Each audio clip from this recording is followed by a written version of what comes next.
Sad. Sad J. Sad. That should be a website. Oh my gosh. Sadj.com. There's so many other websites. Our buddy Smoking J, and then Smoking J, obviously. The classic. Oh boy, hockey. Let's talk about hockey. Of course, Yeah. Blackhawks preseason coming up very, very, very soon. Some storylines there, but let's focus on the World Cup of hockey. Canada and Europe facing off. I saw that Canada got the W tonight. Yep. And it looks like no one is going to stop them at this point. And Europe's not going to be able to get it done. What do you think?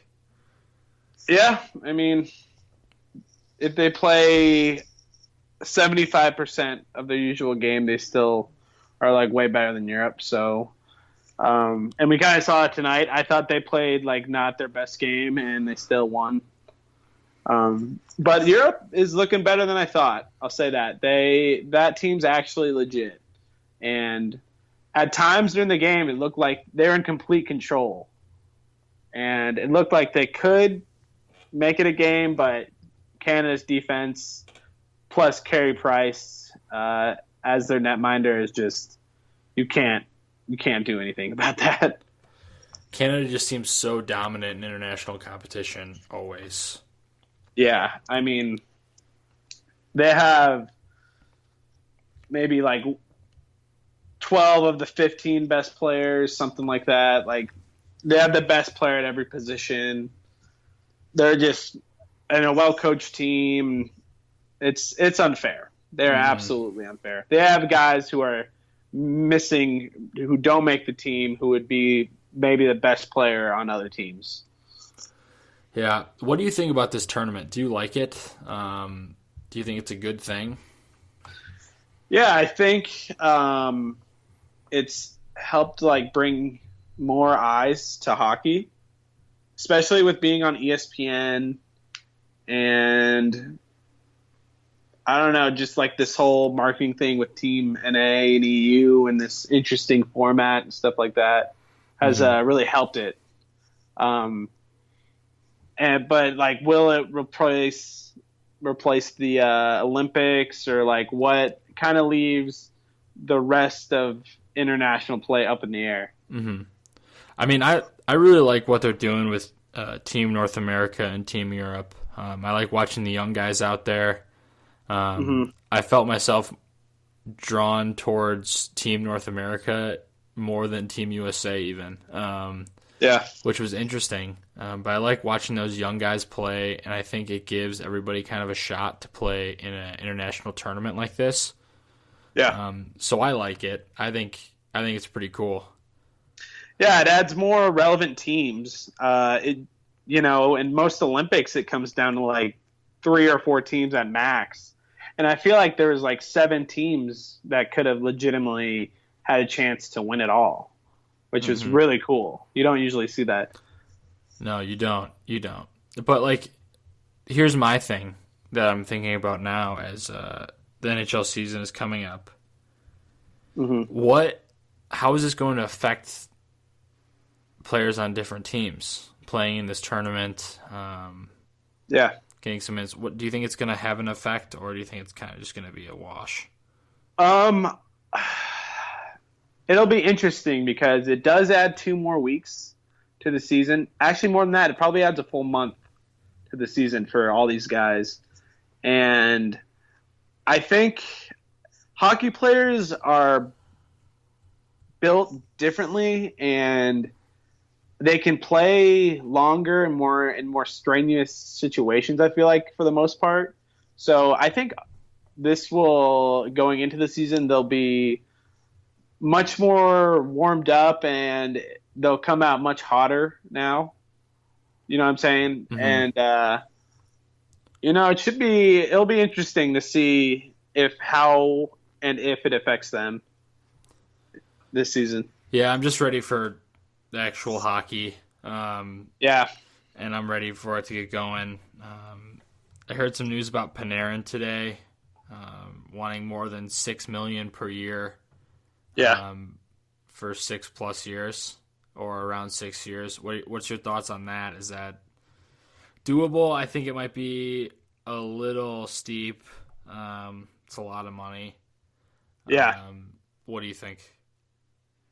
Well, he's already established himself as maybe the third, fourth, or fifth best player on the Hawks. And he seems like he's going to be crucial for their offense moving forward. And you don't really want to break up Kane and Panarin. So you definitely want to get this guy signed. That's the asking price for sure, too. You just saw Brad Marchand get signed for a similar deal. And I wouldn't say he's maybe as good as Marchand now, but he's probably just as valuable because of his age and his production already. So 6 years for $6 million AAV is, I would say, pretty standard, and it wouldn't be terrible for the Hawks. And getting him on a 6-year deal would be really nice too. Yeah, we'll see what happens with that as the season kicks off. Yeah. All right, are you ready for Muscle Watch? Are you ready for the Chicago Bulls Media Day? Yeah. Happened yesterday. I had the distinct privilege of sitting and watching all of the press conferences and all of the pain. Yeah. If my least favorite activity is watching Gar Forman speak, I figured out that whenever I see him on a television or him talking, I need a drink, one. And two, it just kind of breaks my heart because I just can't stand the man anymore. But Media Day, you saw Rajon Rondo and Dwayne Wade in Bulls uniform. That was definitely interesting. Yeah. Very weird for me. It was pretty weird. You got to see Robin Lopez. You got to see all these different guys don Bulls uniforms and answer questions. And even like the first day of practice today, just getting used to the different personalities and people on this team. It's going to be extremely interesting to see what happens. Going forward, if you had to pick one player that you are looking forward to watch the most, who is it and why? Dwayne Wade, without question. Without question. I've loved Dwayne Wade secretly for since he was drafted. And I've always secretly wanted him to come to the Bulls too. And I think he's still got some juice left. So I'm excited to see him if he has a good year like he did last year and puts up really high scoring numbers, stuff like that. I want to see if he can replicate that this year. And but yeah, how about you? I mean, yeah, Wade's definitely someone who I am kind of excited to watch just because, hometown guy here. Yeah. But I'm looking forward to watching the Bulls' young front court here. Guys like Mirotic, Bobby Portis, and Cristiano Felicio. I'm all in on Club Felicio, and I'm just all about him. He just plays hard, and I hope he has a successful season. But, I just love watching those young guys play. Portis plays with a ton of energy, has an extremely high motor, and can shoot for the most part. I am not very excited to watch Rajon Rondo play. It's just, in my brain, it's going to take me a long time for me to even try and like him, just because of the past. Yeah. But eventually I think I'll accept it and be like, okay, he's on my team now. I have to support him. But it's just an inner struggle that I face over and over and over again. I have heard that, and this is 2 days into training camp reports, mind you, but that he's a vocal leader on the team. Have you seen those? Fred Hoiberg's impressed with his leadership and blah blah blah, that type of stuff. Yes, I know how. You have a response to that? I know how smart of a player Rajon Rondo is. He's brilliant. He's great. And and everyone's saying that he's a great leader, and that's great stuff. But I'm not sure how I will respond to it or how I'm still responding to it. Just the fact that he's in a Bulls uniform for me is just driving me nuts. And I need to get over it. But it makes sense. I mean, the guy is extremely intelligent in regards to basketball and spacing and running an offense. And I think that'll be good for him, considering Hoiberg gives a lot of freedom for his point guards to run the offense however they want to. So Rajon will have a lot of freedom. Will be able to do what he wants. I think it'll be good. But with this Bulls team, it's just going to be one thing that sets them all off. They're taking time bomb. It's either going to be Hoiberg's relationship with the players, a tough stretch, young players not performing. Something's going to just push them over the edge. They're a sitcom for me. As much as I love them, I just don't. We're not going to know what this team is until they step on the court and actually play. But from outside looking in, it's just a whole bunch of dysfunction, and it's not really fun. Well, yeah, when they were building this team, I wonder what their thought process was. I think we were talking about this on the last episode, but what were they thinking? Were they? I think I said this, but were they just surprised that Wade actually took the deal? They were like thinking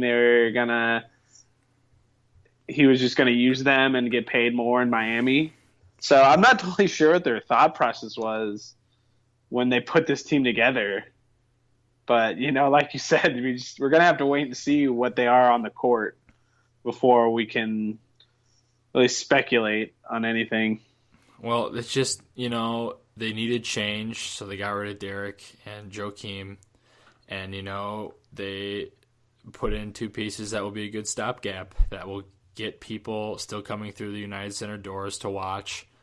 And Jerry Reinsdorf pulled a Jerry Reinsdorf and did what he needed to do to keep people interested. That's my honest opinion. I'm with you. They're not doing anything to put their team over the top, but they're doing just enough. I'll ask you this. With Derek leaving and Rajon coming in, did they get better or worse at that position? At point guard? Yeah. Oh my gosh. I think if you break down the term point guard and what a point guard looks like, I think they got a better point guard. Yeah.